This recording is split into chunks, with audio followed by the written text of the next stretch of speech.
And I think at least with his last testament, he really just shows it that they had no reason to murder these innocent men,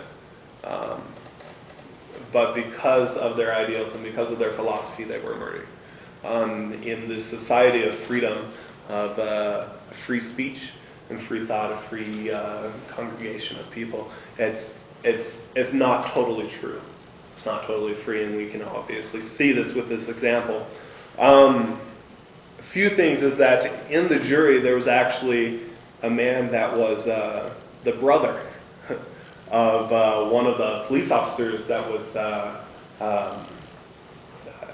injured in the bomb throwing. So there's an instant conflict of interest, but the judge allowed it. And then as for the bomb throw, there's a lot of different theories. One said that it was a Pinkerton agent, or basically one of the police guys.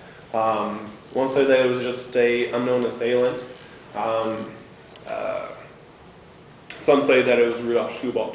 I personally, I don't know, obviously, as far as I've read. But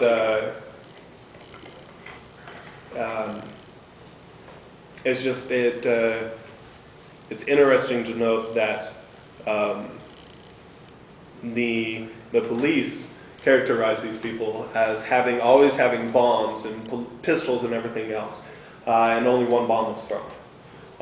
And so if it was the case that these men advocated for violence and chaos and wanted a violent revolution, they really didn't have, at least they didn't have the means at that time or that day to throw bombs back at them and stuff like that.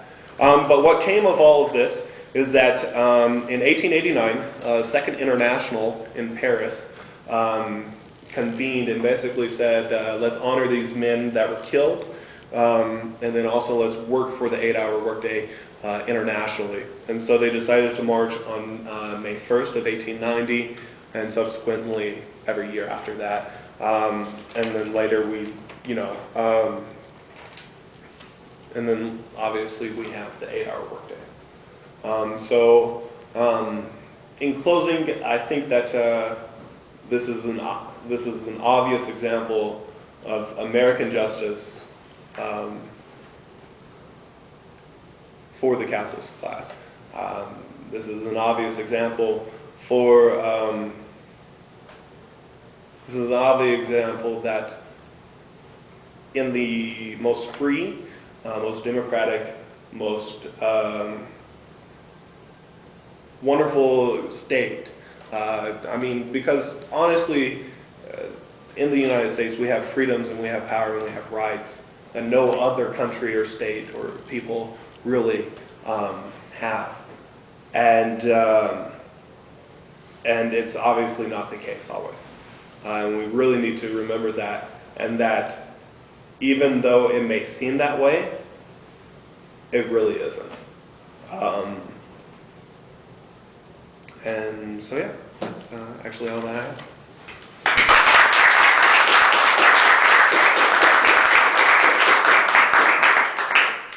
I'll just kind of open this up as a general question, comment, whatever I do. But this seems to be one of the chapters of the tumultuous relationship between the anarchists and the actual working class. Another example, right? Alexander Berkman, during the strikes going on around his time, goes and tries to assassinate one of the head bosses, and that ends up in a failure. And it sort of basically alienates the anarchists from the working class. And even today, like, what anarchist group does anybody know that has a fundamentally solid relationship with the working class? So I'm just curious, how did the working class perceive those anarchists that were executed on behalf of whatever? As you can see with the Second International, they came together and they said that let's honor these men. And the May 1st, 1890, I don't have numbers, but it was massive. It was a worldwide march for this 8-hour workday. And in at least Mexico, in the 1930s and stuff, they really honored these 7 men I don't know. I think it's more of not anarchist groups. They separated themselves from the working people. That the working people couldn't accept that ideal. It was more of that that the anarchists advocated for a social revolution of total means. Like the IWPA, what they wanted was they wanted not just 8 hours workday. They wanted a total revolution, and that's why I think that this separation came, was that they advocated for more than just the unions were. So that's why. Yeah. Anything else? Yeah. What role do you think terrorism has to play historically in anarchism, and what role does it play theoretically in anarchism? I know this is a history lecture. Mm-hmm. If you can wed those together, especially. Yeah. Well, it depends upon what anarchist thinker you espouse to. Because there are some anarchist thinkers that definitely go for the peace and the nonviolent. I don't know which one it was, but one I do remember say that basically when the means of free speech, the means of being able to speak your voice, to let it be known what you want, at that time when it's no more, that's when violent revolution is necessary. Basically because you're repressed to a point where you can't do anything else. And so you have to fight back. At least with me, that seems to be the best way. Because with terrorist attacks, with the Weathermen, they had a lot of support early on. But when it came over and over and over again, and nothing was really happening, that's when they started to lose the public support. And I think that's the reason why anarchists really get a bad name, is that it's always been known to only be violent and chaos, when in actuality anarchism doesn't advocate chaos. It doesn't advocate just free reign of everyone. It's an actual social relation between people. It's pure socialism without anyone over anyone else. It's everyone's rights are the same, in that no man is over another man. So that's I think is really my answer. Yeah. Yeah. How did they make their decisions about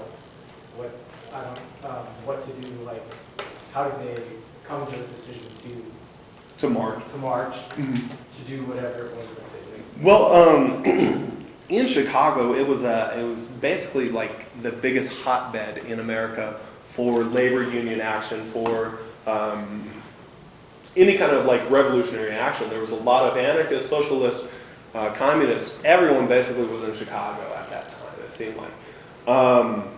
And so what happened is that in 1886, the AFL basically met and decided let's march in 1886. Let's march on May 1st. And so it basically was just individual groups coming together. After that march, that initial march, it was more of Augustus Spies and Albert Parsons. Both of them, they just made publications really, really fast because they had their own printing presses.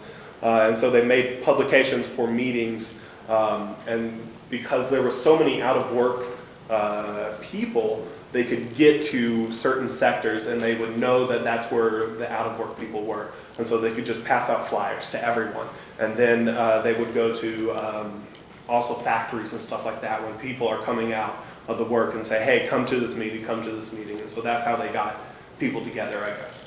So, yeah.